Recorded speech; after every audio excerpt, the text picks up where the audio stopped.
President Trump is refusing to accept defeat in the election, with his campaign launching new legal challenges today. But first, the country is grappling with a record surge in coronavirus cases and hospitalizations. The country reported a record daily high of 136,000 new infections Tuesday. Less than 2 weeks into November, the U.S. has confirmed more than 1 million cases this month alone. That caseload is putting a strain on our nation's hospitals. According to the COVID tracking project, the U.S. saw a record number of hospitalizations Tuesday, with more than 60,000.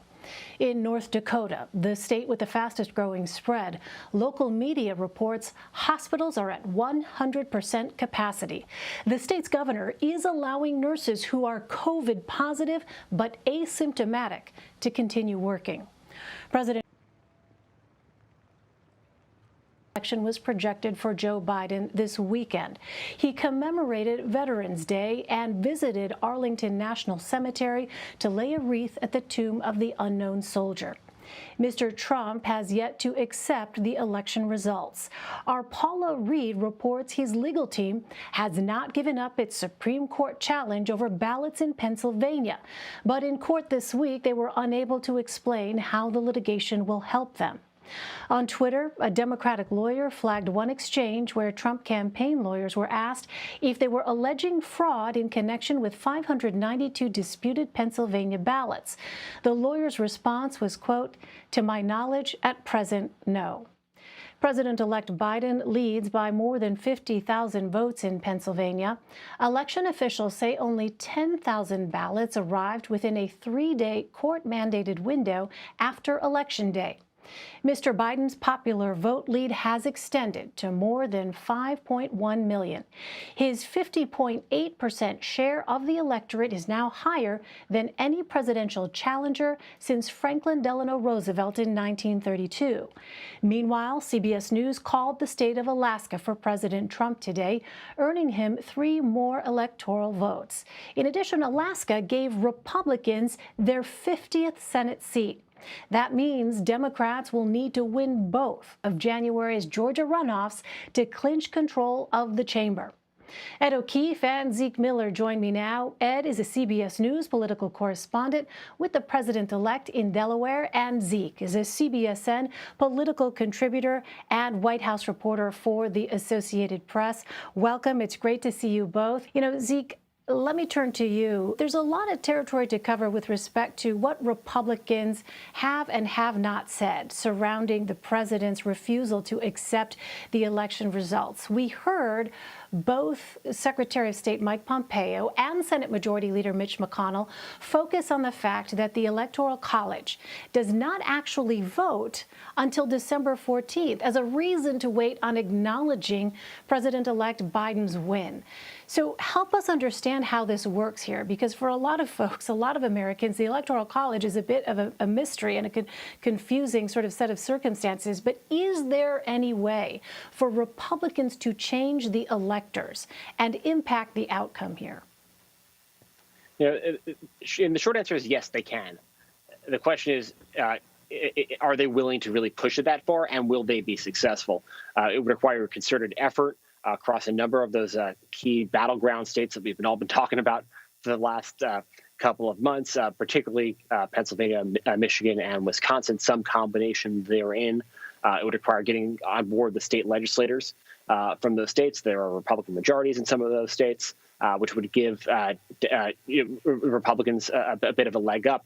But at the end of the day, though, doing that while potentially constitutionally allowable, though there are some Democrats who say, while it may be able to be done, you'd essentially be overturning the will of the voters, and that would be a huge challenge. It would certainly be fought out of the courts for quite some time as well. But it would really undermine so many norms and processes, and the conception of the American presidency. Obviously, this is we live in a republic. It's not a direct democracy, but for generations, and going back, there has been no. You'd be hard pressed to find a situation like this where the voters will have spoken, and one political party or another were to try to overturn their will to try to keep and preserve power. Yeah, I imagine there would just be such a backlash, especially given this climate that we are in right now. So I was just asking about what we know regarding the President-elect Biden's strategy here for dealing with the Trump administration when it comes to this resistance to the transition. The plan is to just essentially plow ahead as if it's business as usual.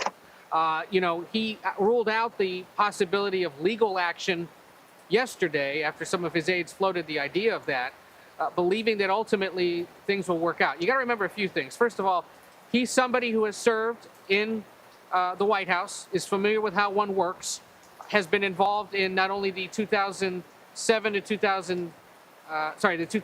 2009 transition, but then, of course, the 2016 to 2017 transition. So he's got some sense of how these things work, and also is likely to surround himself with several, at least senior officials who have been down this road before, who worked alongside him in the West Wing or in the Office of the Vice Presidency, and have a sense of what it will take to put things back together in their view once they take over. But obviously, if we get into December and we're still sitting here having this conversation, I think that's a point at which not only public will, but also potentially legal action could compel them to try to move things along. Today, he did go to a Korean War Veterans Memorial up in Philadelphia, about 45 minutes from Wilmington, laid a wreath, and has otherwise been unseen. We are expecting to hear soon about other calls he's had with world leaders, probably on the Asian and Australian side of the world. So they may happen later tonight, morning their time. We'll see. And beyond that, we're just waiting to hear who does he want to be as White House Chief of Staff. Who are going to be the senior West Wing advisors. Word on cabinet secretaries and positions like that is expected to come either later in the month or not until December. Yeah, everybody's waiting to see who those folks will be. Well, Zeke, as the Trump legal team continues to allege voter fraud but fails to produce evidence, I want to go ahead and play a few clips from our Nancy Cordes asking Republican senators if they observed fraud in their races. Let's listen to some of that. Was there any fraud in your race as far as you know? I don't believe so. Iowa has a really great election system, and I trust the integrity of our process. It's Do a you good suspect system. fraud anywhere else? I can't speak to that, so I really can't. Did you notice any fraud in your race? I didn't. But if the accusation is baseless, do you as an elected official have a responsibility to say so? The courts have the responsibility to make that determination. We will allow the courts to do their work. Was there any fraud in your Senate race or any Senate race that you know of? I don't know. At the risk of bragging, it wasn't very close. All right, so Zeke, help us understand the logic that's being presented here. Is the idea that fraud only came at the presidential level, not in the House races where Republicans gained, or in the 50 Senate seats that they've already won? Not exactly logically consistent, and that is a persistent challenge here for Republicans and for the president. He's trying to allege some sort of large systemic voter fraud campaign that only seemed to target him. That if it would have been so effective, you would have thought that Democrats who walked into Election Day feeling pretty bullish about picking up seats in the House and winning back control of the Senate, they would have succeeded on that front as well. It is kind of a fanciful, allegation to begin with. But to think that if they had all of this power and all of this intent and all this ill intent, that they wouldn't have fully executed their plan to take full control of Washington, it just doesn't hold any water. And that is a challenge that the president's having. His legal team has filed this flurry of lawsuits that don't actually allege anything. There are a couple of complaints that they were not allowed to observe the tallying of votes, and there were live streams and other ways of observing some of those tallies. But there are really no allegations, no substantive, no proven allegations of any vote being changed. And if you look at the margins, particularly in Michigan, roughly 150,000 votes. In Pennsylvania, 50,000 votes in opening for the Biden lead there. If you look at there's never been any allegation of proven instance of voter fraud at that scale ever in American history. And it'd be hard, if it ever happens, it's only a handful of votes one way or the other. It is not nearly at that scale. And it's important context here that the president is challenging a outcome, margins that are far greater than the margin he won by 4 years ago. And if this is sort of becomes the new format of American politics, where there is a verdict that voters render on election day, and it becomes known a couple of days later that the losing party wants to extend that fight all the way until the Electoral College meets a month plus after election day, that's going to impact transitions. And that's not one of those things that just sort of stops with one political party. That can become a lasting change in the nature of how transitions of power happen in this country going forward. And Zeke, with all the focus on the election outcome, I want to ask about the state of coronavirus aid from Washington. First, it was supposed to come before the election. That never happened. But is that something the White House is expecting on President Trump's desk before Inauguration Day? Now, it is really unclear what, if anything, the White House is trying to do right now, other than try to overturn the outcome or erase the last week and a half of the president's political life right now. There have not been substantive communications with Capitol Hill, we've been told. A lot of the senior advisors at the White House, if they're not involved in the president's legal efforts to try to undo the election results, they are a lot of them are isolating or have been infected with the coronavirus. There's another outbreak here at the White House. The White House chief of staff and other aides have been dealing with that. So there's not a whole lot going on over at the White House, and there's been not a whole lot of priorities set for what the president would like to do before he leaves office on January 20th at noon. That will sort of come, once the White House hits the acceptance phase with the verdict the American people reach. That's when they can sort of prioritize what they actually want. Coronavirus relief, handling of the coronavirus more broadly. Right now, both of those things seem to be that we'll have to wait until the president comes to grips with the verdict that voters rendered. All right, let's bring in CBS News White House correspondent Weijia Jiang joining us now. Hi there, Weijia. Great to have you. So I understand, Weijia, you have some new reporting on the White House Coronavirus Task Force, which has been pretty quiet for some time now. What are they doing in this post-election period?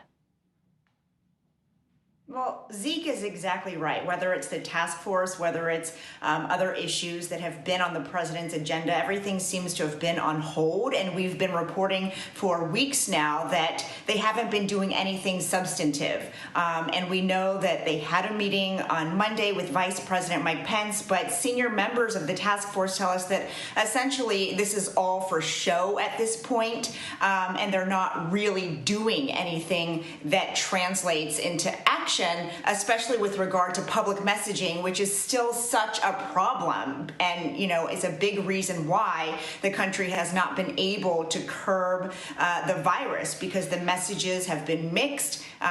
We've heard different things from different people, different experts. And so they're really trying to focus on therapeutics and vaccines and do whatever they can as a group, with the understanding that, now they have more flexibility to do things outside of the task force, things that they would normally be working on to try to contribute to leveling off this pandemic, because, again, there's been so much friction with the task force, especially with the arrival of the president's handpicked advisor, Dr. Scott Atlas, who is a radiologist, and sort of, sent things into a tailspin when he would say things publicly that varied from a lot of the members. So the bottom line is not a lot is happening that matters. And there's also a lot of concern that the president could try to start pointing fingers, as he has done before, and, acting on that by firing, for example,